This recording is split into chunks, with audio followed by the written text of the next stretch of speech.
Hi, thanks for tuning in. My name is Saskia Ison, and today we'll be looking at healing and attachment wounds with Ancestral Reconnection with Dr. Daniel Foor. It's an honor and a joy to be interviewing Dr. Daniel Foor today, as his works and teachings have greatly impacted my life.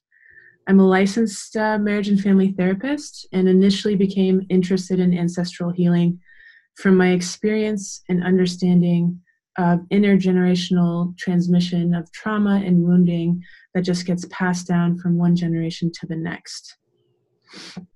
I am currently an ancestral healing practitioner under his supervision and training, as he's training others to also bring this work forward in a good way. You can find my work at www.honeyintheheart.org. Daniel Foor, PhD, is a licensed psychotherapist and a doctor of psychology. He has led ancestral and family healing intensive throughout the United States since 2005. He is also the author of Ancestral Medicine, Rituals for Personal and Family Healing. He is an initiate in the Ifa Orisha tradition of Yoruba-speaking West Africa and is trained with teachers of Mahayana Buddhism, Islamic Sufism, and different indigenous paths, including older ways of his European ancestors. He lives in Asheville, North Carolina. You can find more about his offerings and works at www.ancestralmedicine.org.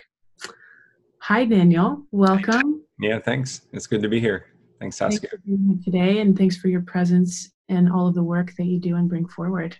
Mm-hmm. Can you share a little bit about your background with your training in psychology and also your work as a ritualist who specializes with the ancestors?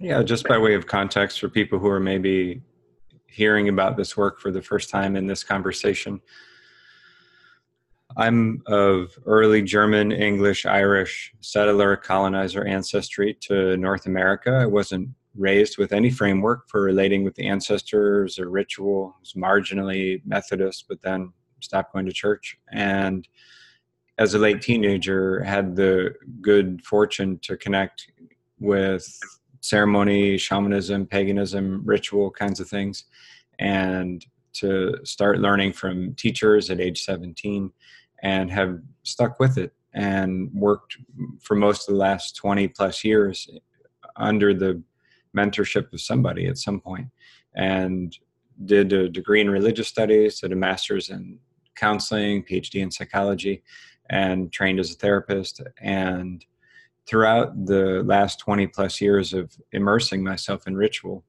I have organically, it's arisen to specialize. At least one thing I specialize in is work with blood lineage ancestors and helping people to enjoy healing and make repairs around the connections with their own people. And I've come to see in recent years some of the cultural healing implications of that. I speak to that in other parts of my work. And I'm also a therapist. Even though I don't see clients as a therapist right now, that training has really shaped how I see the world. It's made me a more effective ritualist, and just more able to hold space, more able to sit with my own suffering, others' suffering. And in that sense, I can't help but notice the ways that ancestral recovery work or ancestral reconnection work also has profound psychological implications. So yeah, I'm excited to explore some of that today. Beautiful, thank you. Yeah, could you tell us a little bit about your understanding of attachment theory and why it's important to really know? Yeah, I want to move the conversation out of psychological jargon from the start. So in a real basic way, because I'm not a specialist in attachment things. I know maybe a little more than the non-therapist people, but not a lot more.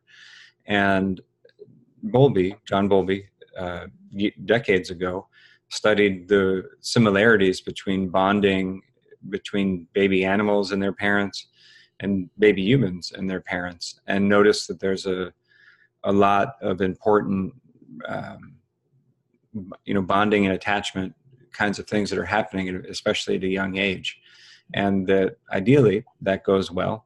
And he described that as secure attachment. And if it doesn't go well, insecure attachment. And the insecure attachment can take different forms.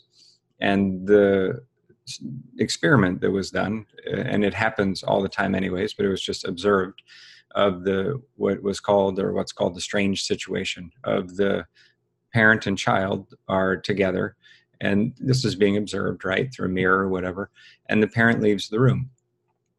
Typically, with a child who has secure attachment, the child will spend a little bit of time comforting themselves and eventually become upset that their parent has gone.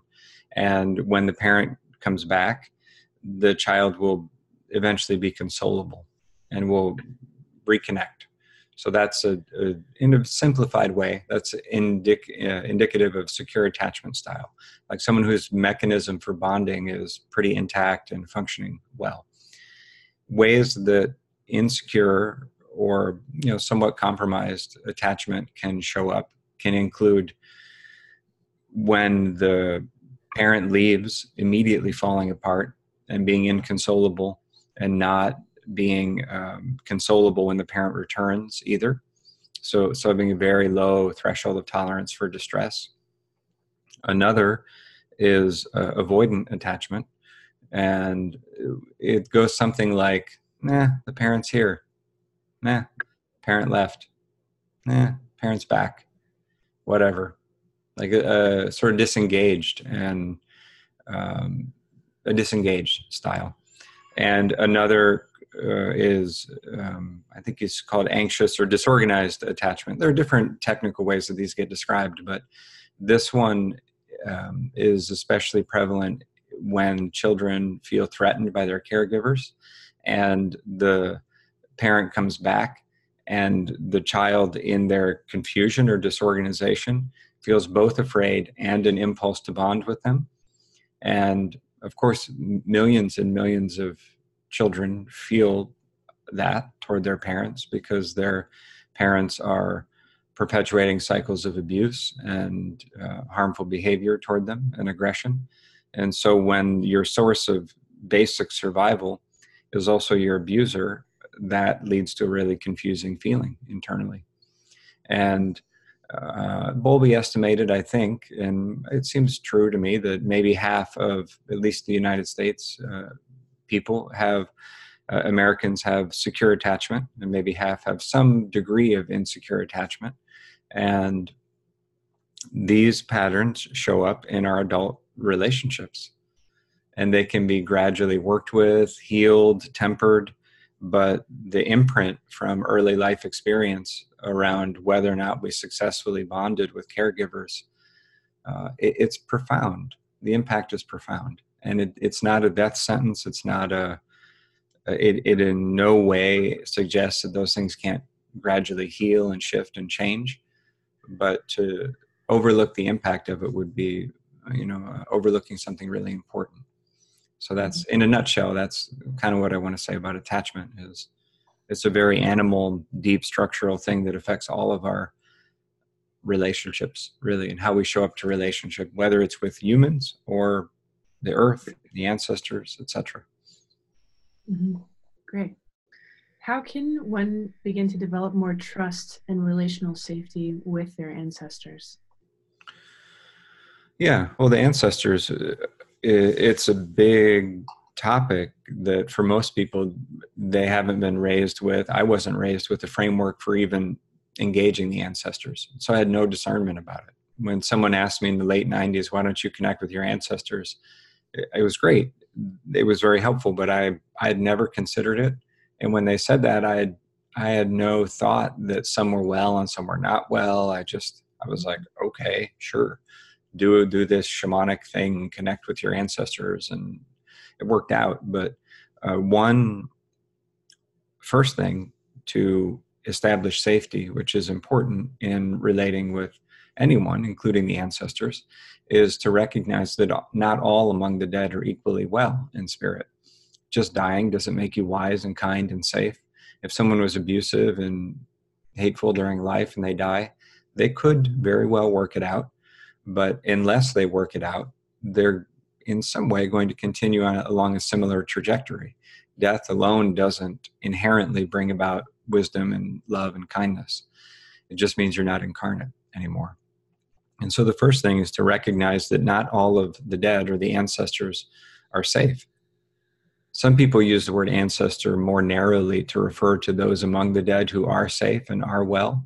That's a more nuanced conversation for a different moment. But the first thing is not all the dead are equally well. Another is to know that you can say no at any moment, that you can have boundaries, that it's a consent-based relationship, and that you not only can you, but you should honor your own sovereignty and your own choice and ability to decline to interact at times. So just those things, that use discernment, because not all the dead are equally safe. Some are. Not all living humans are equally safe, but we still leave the house, hopefully. And so we take a risk to relate. And if we misjudge a situation, then we readjust and we establish a boundary, or let a boundary down where we realize it wasn't needed. Yeah. If we slowed it down a little bit as well, are there thoughts that you have about checking in about the safety? Like, how do we really know that this ancestor that's coming to us is really safe to connect with? Yeah, part of it is just having a framework for what's your intention, where are you going with the work, who are you trying to connect with in general. In general, I encourage people to connect with much older, clearly wise, loving, and kind ancestors first, as they're discerning whether or not the recent dead in their lineages are well yet, because they may not already be well. But trusting our gut, if people have a habit of working with other guides and teachers, trusting those guides and teachers, working with someone trained in the work. There are now 30, soon to be 60 people I've trained in this work, so they're available for sessions. So up front, when you're learning a new skill, it's okay to engage someone who is skillful at that. If you are going to learn to scuba dive, you probably don't want to be self-taught. Like, there's a few dangerous elements to it. Once you get the hang of it, it's probably fine, unless you're doing deep dives, and then you need to train with someone who knows how to do deep dives. So there's a bit of upfront training and reaching out for help that is warranted, like with any activity that has some risk to it. Yeah. Mm-hmm. Yeah, great. I'm also thinking about what are some ways that we might be able to increase consciousness around what our attachment style or patterns are? Yeah, sure. There's a lot of information available these days online. There's a lot of good books, actually. Attachment theory is having a bit of a renaissance, or like a rebirth, or whatever you call it. And that's great. It should. It's important. And so there's a ton of you could type in "what's my attachment style" on Google and probably find a quiz, and it's probably going to be in the ballpark. So, and you might not like the results. And the important thing is to know that those things aren't static, and bringing awareness to how we're processing relationships, trust, the world, can be humbling, but it also can be freeing in the sense that we can accept what's already happening and use that as a foundation from which to gradually migrate where we're at into a direction that brings about more intimacy and love and happiness. So these things can be worked on. They're like posture, like habits, anything. There's neuroplasticity. There's the ability for our nervous system to gradually change and heal and adjust over time.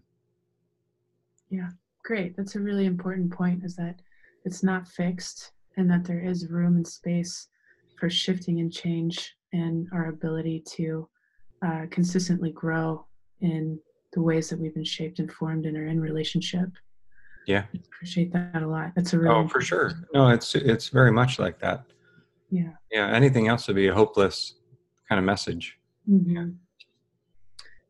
How can our relationships with the ancestors influence our relationship with self and others? Yeah, good. So let's get into it.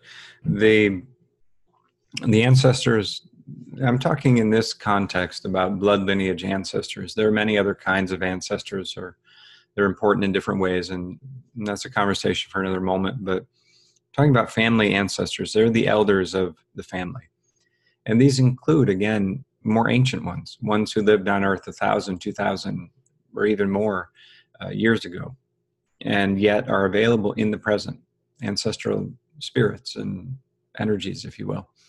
And they are really groups or lineages or collectives of ancestors typically. And they are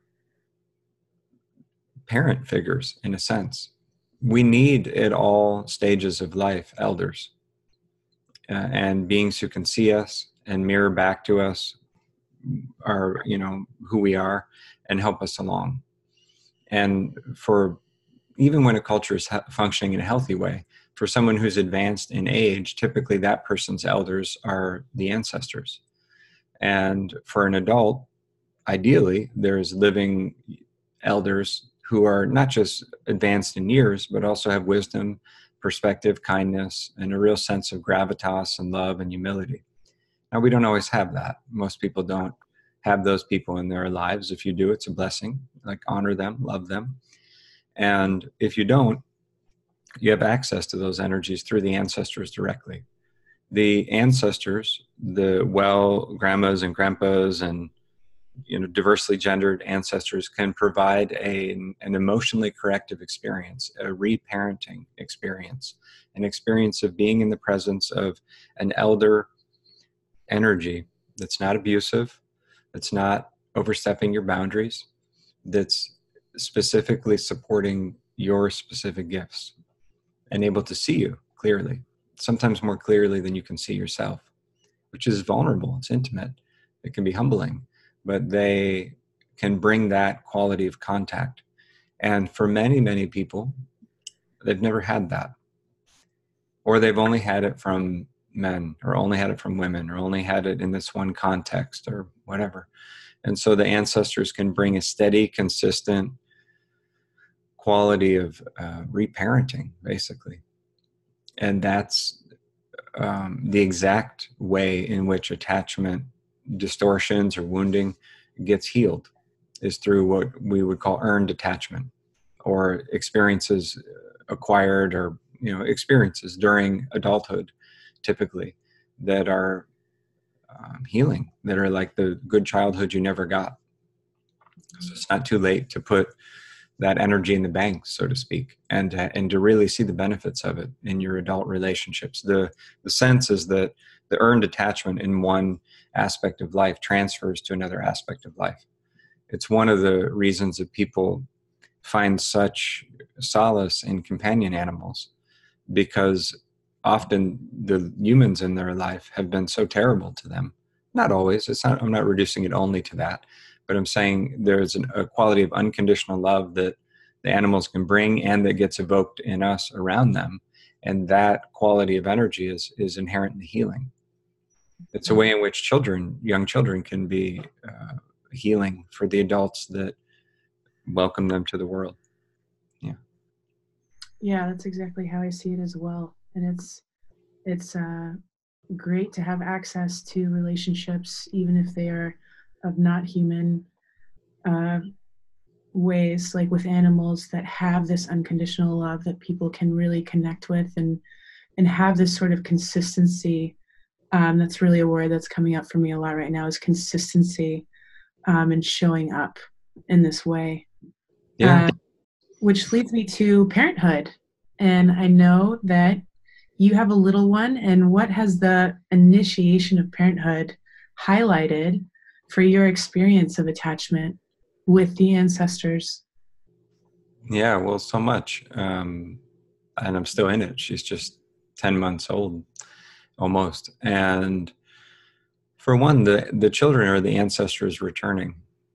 And I got that intellectually before, but I get it more now. It's like, oh, this is how taking care of her, changing diapers this morning, is how we take care of the ancestors. And that's great. That's the cycle that we're participating in. And so it's intimate in that way. She's the face of my grandma's returning. And her very presence and innocence and openness and vulnerability and all that is healing medicine for me. Helps me to stay in the present, helps me to stay in my heart, and to not be too self-absorbed. It's hard to be self-absorbed and parent well. And of course, she's a blessing for Sarah and I's marriage. So she brings that cohesion kind of to our marriage. And yeah, I think of, like we were talking about pets a minute ago, and how people can, I'm thinking about the transfer of relational qualities from one space to another. Like if people could love their partner the way they love their cat, it would be a different kind of world. And if people can love their child the way the way their dog loves them, we would be interrupting so many cycles of intergenerational trauma, right? And or to just, love themselves the way their child loves them.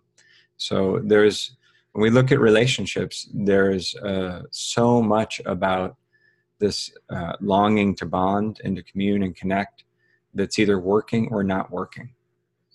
And the ancestors can bring a steadiness and a healing quality to that. And sometimes through the form of children, sometimes in the form of ancestral spirits, sometimes in the form of community or practices or traditions, because inherited traditions are also the body of the ancestors. It's their gift. They pour themselves into ritual forms that get remembered and replicated culturally. Mm-hmm. And so just to participate in the practices is a kind of communion with those ancestors. And so we're being asked, when we talk about attachment, we're being asked in one sense to become our own caregivers so that we can have that quality of connectivity with the ancestors in that steadiness. Once we've received that a lot, we can then hold it for others. We can be steady when others are freaking out or when they're melting down and they're having a tantrum, whatever it is. And we can allow the ancestors to hold us while we hold others. Like the earth holds the ancestors, holds us, holds the children who are the ancestors. And the invitation there is actually to be deeply bonded and interconnected to and affected by and in relationship with others, not apart from others. So there's a consent to be affected and to be in relationship. And it's super vulnerable because people might die or leave or betray you, or all those things can happen. And I'm aware of that with our daughter. That's another way, is she's increasing my ability just by her very existence to sit with the lack of control or not knowing. She could die before me. I could die, and everybody could die. And I mean, we will die, but we could die sooner than we would like to. Things can happen. And that is, I don't have the idea that spiritual people are immune from sudden change somehow. It's not reality. So we love despite the uncertainty. There's a choice to love anyways. Yeah. Mm-hmm. Yeah, a lot of what you said really resonated with me, as I have my own young child as well. And as a mother, just finding some really isolated and difficult moments where I'm just calling in my grandmothers, and I'm calling in my people to really hold me so that I can be more supported and stable and showing up for my son. Oh, yeah. Yeah, and then that's the chain of command, Our baby's like, whatever you do, you need to do that because I need you to be this thing. So even if you need to roll your eyes back in your head and let the ancestors move through you as a force of goodness because you're too tired, you can sleep while you channel the ancestors and hold me because I need it. So, I mean, I wish it were that easy, but the principle's there. Yeah, definitely. There's nothing like becoming a parent that will really bring up these early attachment and early childhood understandings of what we're holding, and then how to help correct that and facilitate a space so that we can show up in a good way for our children as well. Yeah. And for me, that's been my ancestors. It's been a huge, huge role. Great. And then also thinking about sort of the assumption sometimes that I make that the ancestors will show up. And I know that they don't. And I know you've worked with a lot of people, and that sometimes they don't show up. So how can someone stay encouraged to keep trying to make a connection, and also just what can get in the way of being in a relationship with our ancestors? Yeah, so much. There's the initial process of making a connection with them. And with that, working with the practitioner, being tenacious, having the one-on-one support almost always will handle it. And that is a reclaiming of a capacity we have for these other kinds of relationships that often has been judged and damaged because of the history of colonialism and racism and religious arrogance toward animist or indigenous sensibilities and indigenous peoples. And so there's a way in which we're regrowing an inherent capacity just by coming back into direct conscious relationship with our ancestors, not thinking about them. It's not taboo to think about them or to even technically believe that there might be such a thing. Mm-hmm. Where we really break the cultural agreement is when we actually start relating with them directly as a just matter of course. And we align ourselves in that moment with more intact indigenous cultures and other people who practice ancestor reverence and ritual. And we forfeit an inherited, ugly, but inherited cultural privilege that comes from putting down indigenous teachings. So go ahead and break that agreement. That's good to break. But sometimes there's a lot of fear around opening up that other way of being. And it's good to be a little afraid, but don't let it stop you. Once you're actually in relationship with them, there are other kinds of challenges that can arise. There are ways that our own filters can come into play. They will. Like, things are working in a connection when all of our family of origin and all of our baggage comes into play. That's a good sign. It means it's working. You must really care about someone enough to project all your stuff on them. We don't project our stuff onto people we don't care about typically. And so that might mean expecting the ancestors to help you decide what shirt to wear, and they don't want to, so you throw a tantrum because you feel abandoned by them. It might be that you have a major problem and you don't even think to ask them because you're like, whatever, I got this. I got all of it. I don't need your help. And they're like, wow, how about that? Why did you call us? So do we allow in their support? Do we still have our agency in that? How do we approach them? Do we allow for them to be elders to us? Do we allow for just a relaxed connection for us to be among them? So that's a question of bringing our baggage that we bring to any relationship also to them and having an opportunity for healing in that way. And yeah, let me say just that much. I think I had another thought, but I lost it. Just about how they show up for us. Yeah, let me say that much. Not sure what I was going to say. Yeah. Okay. Yeah, great. What types of resourcing or strengthening or thoughts do you have about ways in which we can move to step deeper into relational vulnerability? It's different for different people in different situations. So there's not a one size fits all on how to invite more vulnerability. But typically, a mistake that people make is sometimes like thinking that they should force it. And it's kind of the equivalent of shaking a turtle to get it out of its shell. It's like, be more open, be more trusting. Open your goddamn heart. It's like, whoa, set the turtle down, back all the way up, put some turtle food like 10 feet away from it, and don't move for a day. Chill out. So establish and keep it safe, like keep all the loud noises away from it. So establishing greater safety and just acceptance and love of what is, and self-love in the moment, that helps, and without attachment to outcome. And there's a great,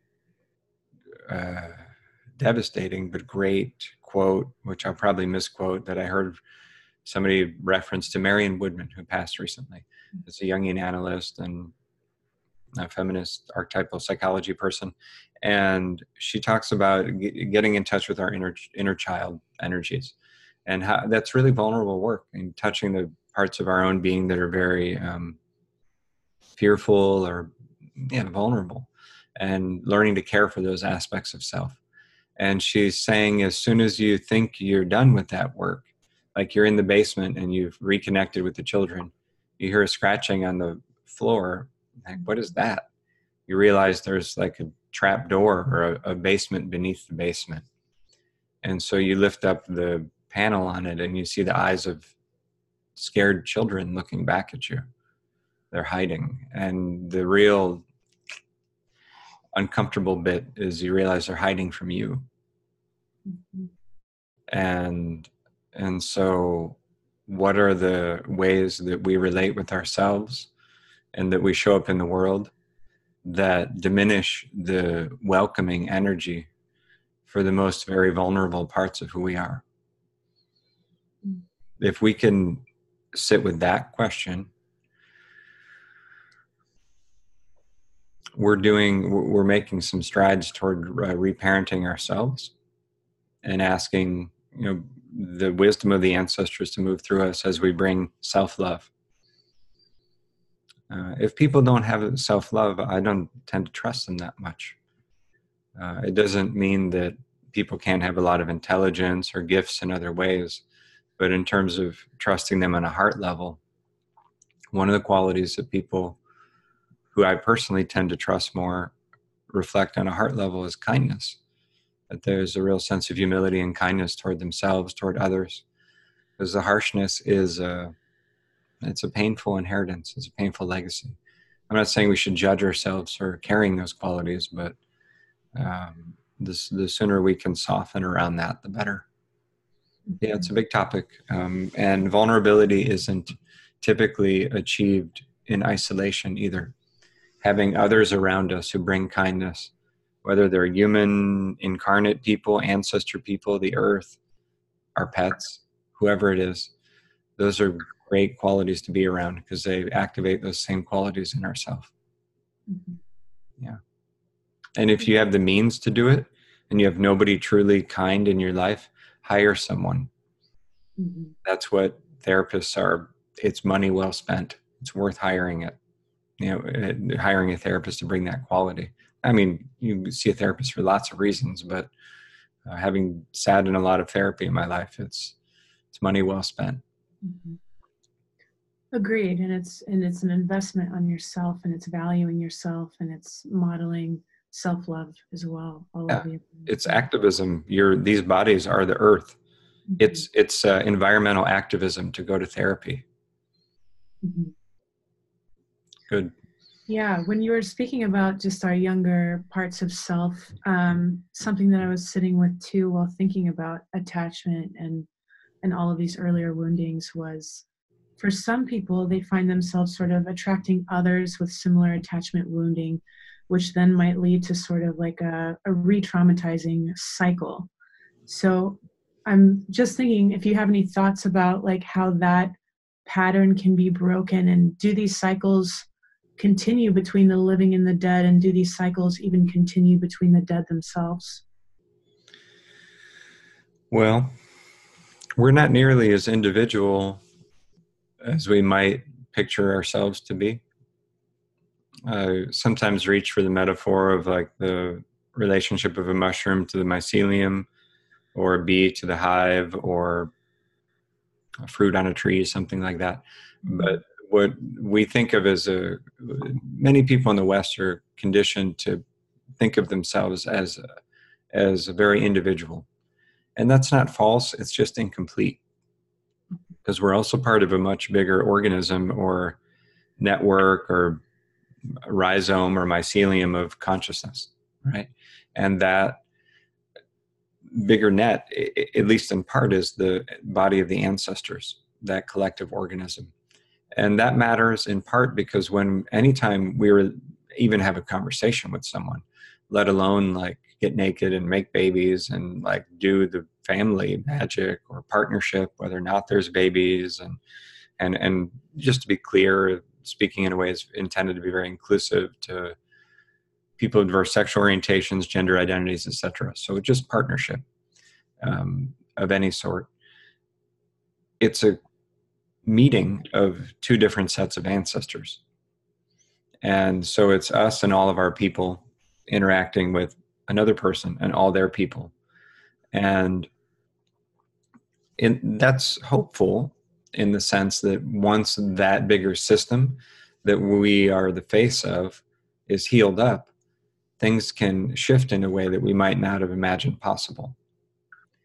The downside is that if there's a neglect or a failure to consider the influence of that bigger system, we can try to improve the individual, but it can look like really doing a lot of healing work on a branch of a tree without even considering the tree, like the larger trunk. And so that's been my angle over the years, is to try to address and heal up the ancestral system that we're connected to. And the individual benefits that come from that are secondary. I mean, they're precious, they're a fine motivation to do the work, but they're a byproduct of the ancestral system healing up. So, yeah, we tend to call in folks that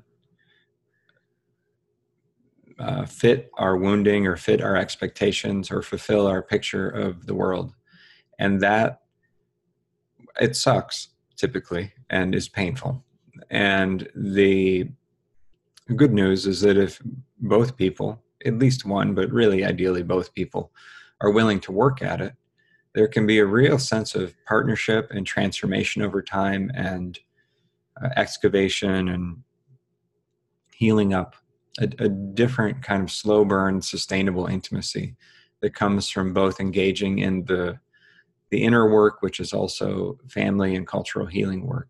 Mm-hmm. So in my experience, couples who both choose to engage in ancestral repair work tend to find that it's a great way to it's a nice thing to share in, but it also is a way for each person to say implicitly, oh, it's my responsibility to get the parenting I want from my people and from the elders in my system, not from you. You're actually not my mommy. Great, big marriage breakthrough. Or, you're not my dad, like for better or for worse. But the longing to have good father energy in my life is legit. Let me actually, rather than cut off from that, get that from where it's available with my ancestors. And if there are moments that you bring that, bonus, great. I can appreciate you for that. But we diminish the projection and the unconscious neediness on our partners when we get to know and heal up our own ancestors, because they also bring the parenting we still want. Mm-hmm. It's fine to want it. It's appropriate to want that. It's dishonest to act like we don't. Yeah. What role does forgiveness have in all of this? Yeah. Forgiveness is a tricky one. I always worry that it gets applied prematurely, meaning that when conditions have actually changed, forgiveness is in play as a possible forgiveness, meaning like emotional resolution, the metabolizing or digesting of past experience, acceptance that may or may not include the person who's committed the perceived harm. So forgiveness on an internal level has a lot to do with making peace with what is, or coming to a kind of acceptance. But like if someone's in a domestic violence relationship, you wouldn't have them forgive their abuser. They need to establish safety and get away from them and really have some distance from it before they can start to heal up. And then maybe that's a part of the process. So having, for example, Native people forgive European settlers, or African American people forgive European, colonizer people in the Americas. It's not my place to say what Native and African folks might choose to do in their own process for their own empowerment and wellness. However, I will say that because the harms are ongoing and there hasn't been actual reparation and not just symbolic, often there hasn't even been symbolic acknowledgement, let alone a tangible acts of repair on a physical resources level. So because there hasn't been just conditions established in the present, it's still sort of the equivalent of a domestic violence relationship. Like the conditions need to change. So forgiveness doesn't, after just conditions are established, forgiveness may spontaneously arise, or it can be cultivated as a spirit of reconciliation and healing. But before that, it's premature. There needs to be justice and fairness and addressing of actual ongoing harms and repair made for past harms. And some people, it's not, I don't know that it's my angle, but some people have this very, it seems to be empowered. You can use it to avoid feeling anger, but some people seem to have a really self-aware, empowered attitude of forgiving really egregious and harmful things as part of their own practice of wellness and resilience and self-care. And so I'm not suggesting that people need to hold on to resentment or something. But yeah, so it's a big topic, but forgiveness can support living in the present, which is where the action's at. Mm-hmm. So it's good to have some kind of emotional completeness when we can with our life experience so that we can be fully present. That helps. Mm-hmm. And here's another big topic for you. Can you speak a bit about how our attachment interplays in relationship to cultural trauma and cultural wounding? Yeah, we'll cover that in the next minute or two, no problem. Yeah, I don't know that there's individual wounding or trouble. Mm-hmm. In other words, I tend to see most everything, it's a little overstated, but not that overstated. I tend to see most everything as cultural, systemic wounding or healing these days.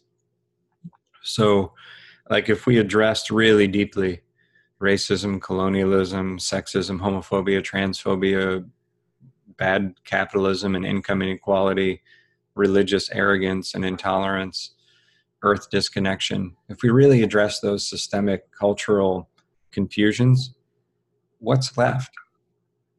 Some people might have a bad day and act like jerks and hurt other people's feelings or act out, but that would cover most of it. And we can think of whole cultures like the way we talk about humans.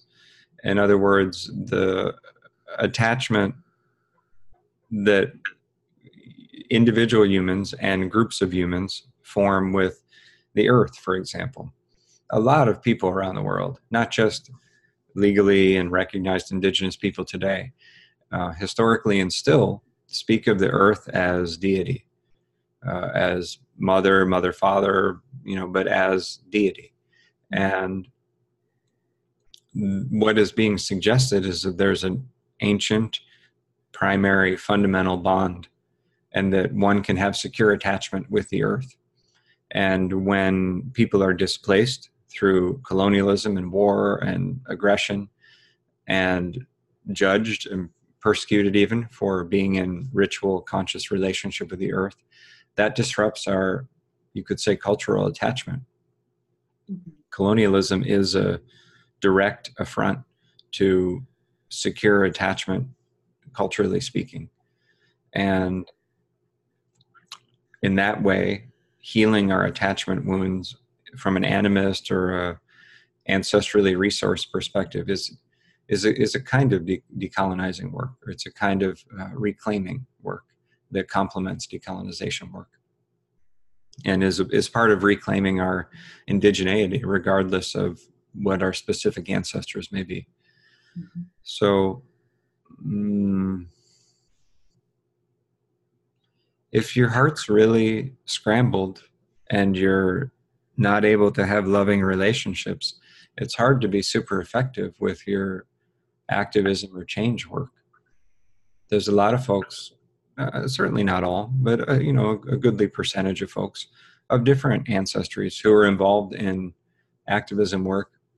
Really, some because they're drawn to it, some out of survival and necessity, and they're super sensitive people, and acting in ways that are perhaps re-traumatizing to themselves, or enact a lot of lateral violence or hostility toward one another, who are, other people who are also working for positive change.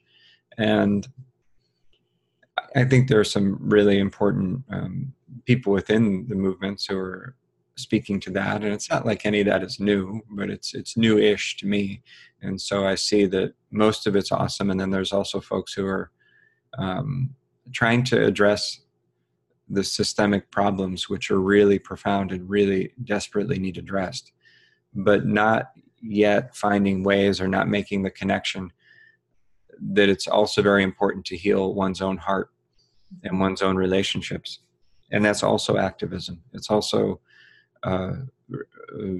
challenges the kind of dominant paradigm by valuing individual lives and relationships and all that.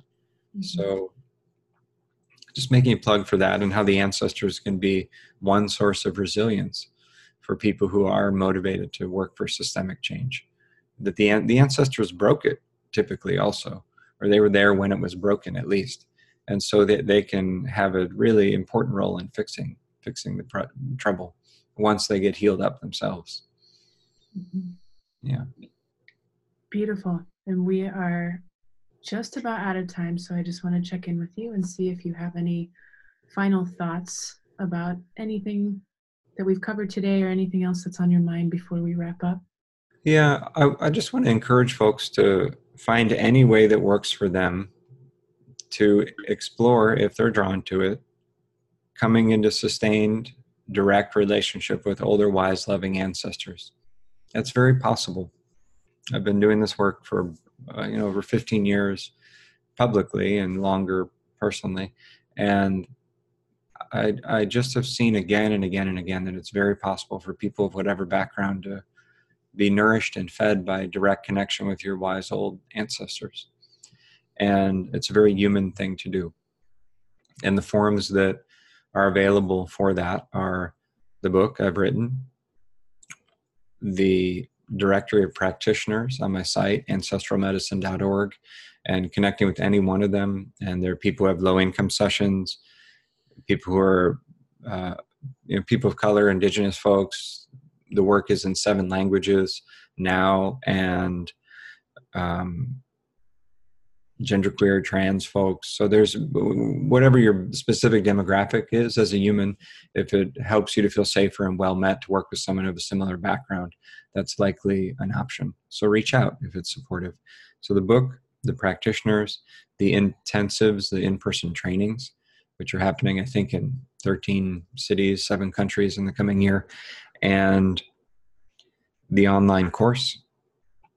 And that'll be happening later this fall, September 2018 right now, through the Shift Network and through my own site, Ancestral Medicine. And lots of free talks on the site. So there's lots of ways to engage. Feel hopeful about that. Find your way in if you can.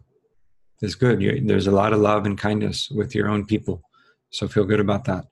And I want to thank you, Saskia, and encourage people also to check out your work at honeyintheheart.org. And Saskia is trained in this kind of work and is great at it, and is also a therapist. So respect to you and your time and your practice. And it's been really good to talk today. Thanks. Yeah, thank you so much. Thanks for your time and your energy and all of the great the great things that you're bringing forward in this work and in this healing with the ancestors. And really appreciate you. And thank you all who are listening, and kindness and love and respect to your people as well. Great.